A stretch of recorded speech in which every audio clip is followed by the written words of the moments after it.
जब भी एग्जाम में हमारे पास रॉ डेटा दे रखा होता है इस तरह से, और हमसे अगर पूछा जाता है कि फ्रीक्वेंसी डिस्ट्रीब्यूशन टेबल प्रिपेयर कीजिए या फिर इसको फ्रीक्वेंसी डिस्ट्रीब्यूशन में अरेंज कीजिए, तो इस केस में इस क्वेश्चन को किस तरह से सॉल्व किया जाता है। बहुत ही सिंपल क्वेश्चन है। बेसिकली ऐसे क्वेश्चन एग्जाम में शॉर्ट में आते हैं, लेकिन बहुत सारे स्टूडेंट का कंफ्यूजन होता है। चलिए उस कंफ्यूजन को दूर कर लेते हैं। एक्चुअली में जिन्होंने सही से पढ़ा क्लास 7th 8th में भी ये क्वेश्चन था आपके इसमें कि किस तरह से फ्रीक्वेंसी डिस्ट्रीब्यूशन टेबल बनाया जाता है। अब अपन आपने पढ़ा होगा टेलीवास कि यहां पर डिस्ट्रीब्यूशन टेबल बनाने के लिए नंबर ऑफ आइटम्स के अकॉर्डिंग टैली बार लगाते हुए चलते हैं, फिर उसको हम फ्रीक्वेंसीज में कन्वर्ट करते हैं। कैसे करते हैं उसके लिए एक छोटा सा टेबल बनाया जाता है जिसको बोलते हैं frequency distribution table, like this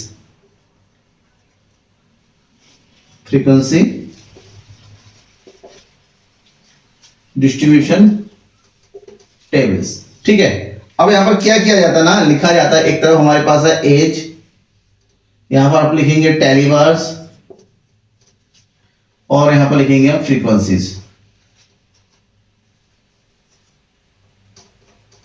ठीक है, अब होता है क्या, इस क्वेश्चन में कह रहा है कि the frequencies data is of the age of 25 student की एज दे रखा है, वो भी अलग अलग सिंगल 25 स्टूडेंट देखिए यहां पर गिन के, और अरेंज करना है इसको फ्रीक्वेंसी डिस्ट्रीब्यूशन में, यानी कि इसको हम क्या बोल सकते हैं, इंडिविजुअल डेटा बोल सकते हैं। इंडिविजुअल सीरीज गिवन है और इंडिविजुअल सीरीज को फ्रीक्वेंसी डिस्ट्रीब्यूशन में और फ्रीक्वेंसी डिस्ट्रीब्यूशन दो तरीके होता है, एक डिस्क्रीट होता है, कंटीन्यूअस होता है। अब यहाँ पर कंटीन्यूअस के अकॉर्डिंग कोई ग्रुप तो दे नहीं रखा है, ग्रुप में दे रखा हो तो कंटीन्यूअस सीरीज में कन्वर्ट करते हैं, बट यहाँ पर हम नॉर्मल कन्वर्ट करेंगे तो डिस्क्रीट हो जाता है, क्योंकि हमारे सिंगल छोटे एज दे रखे, ज्यादा आइटम नहीं है, ओनली 5 आइटम है, सॉरी 6 आइटम है।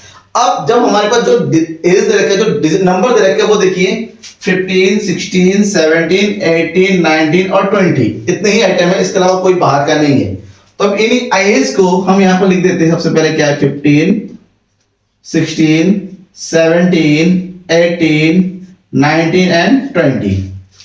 ठीक है, अब क्या करना है, हर एक एज को अलग अलग काउंट करना है। सबसे पहले 15 है, 15 कितनी बार आया है वो गिनिए, जितनी बार आया है उतना टैली बार लगाते चलेंगे। 15 1,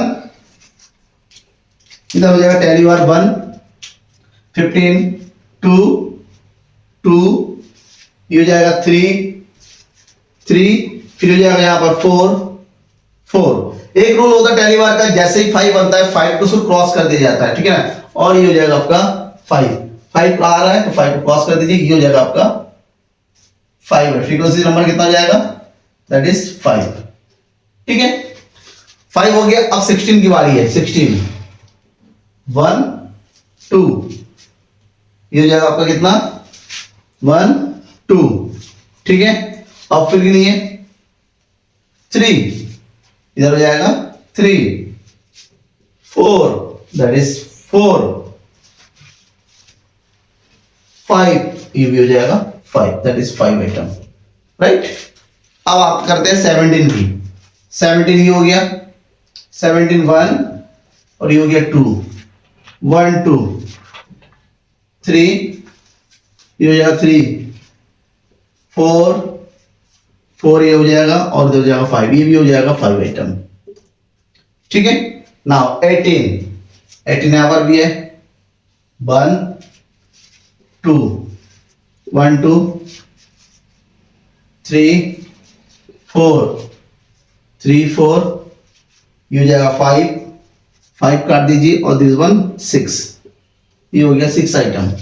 ठीक है, फिर लास्ट कौन सा होता है 19 ये कहां पर है 19, इस ग्रुप में नहीं है, यहां पर एक 1, और ये हो जाएगा 2 1 2, ये हो जाएगा 2, फिर हो जाएगा 20 देखिए यहां पर ये है 20, और ये भी 20 1 2 1 2, ये हो जाएगा 2 आइटम।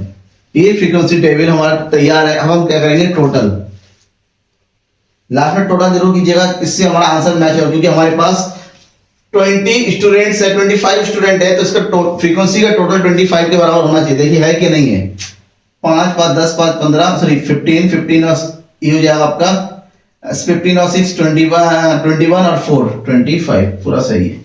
ये हो गया फ्रीक्वेंसी डिस्ट्रीब्यूशन टेबल। ठीक है, जब हमारे पास क्लास इंटरवल कोई ग्रुप नहीं दे रखा है उस केस का, और इसको हम डिस्क्रीट सीरीज के नाम से भी जानते हैं, राइट। समझ में आ गया बेटा? इसमें भी कोई कंफ्यूजन है, मैं बार बार बोलता हूँ, कमेंट बॉक्स में कभी कंफ्यूजन को पूछिए, उसको पूरी किस तरह से सॉल्व करने की पूरी कोशिश करूंगा। Thank you and bye.